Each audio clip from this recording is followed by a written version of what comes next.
এলাকায় আমি থাকতে কোনো গ্যাঞ্জাম ভেজাল ভাই পাশের এলাকার পোলামন তো আমাকে মারতে আইতাছে, আমাকে এলাকায় তো আপনি একলাই বড় ভাই। কোনো সমস্যা নাই, দেখে নিমু সবটিরে। কিন্তু ভাই ওরা তো 12 জন।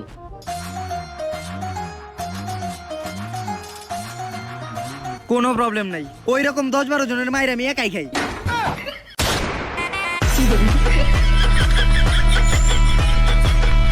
এক টাকা তো ঠিক মতো করতে পারে না ওরা, সব কয়টা এক একটা বলদ।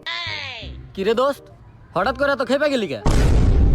আরে বেটা, আমার বিয়ার কার্ড দেওয়ার জন্য একজনের দায়িত্ব দিছি, কোনো কামের না।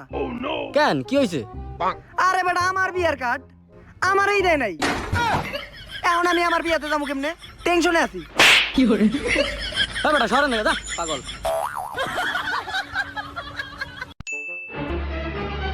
দোস্ত, পাশের এলাকার পাশা খুব বাইরে গেছে, ওরে কিছু একটা করতে হইব। ও কালকে আমারে মারছে, কার ভিতরে এত সাহস আছে যে ওরে মারতে পারবো? তুই কোনো চিন্তা করিস না, ওই পাশারে আমি মারুম। তুই না কালকে আমার কাছে মার খাইলি?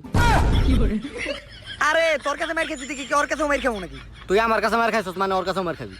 কথা তুই ঠিকই কইছিস, ওর লগে পারুম না আমি, থাক।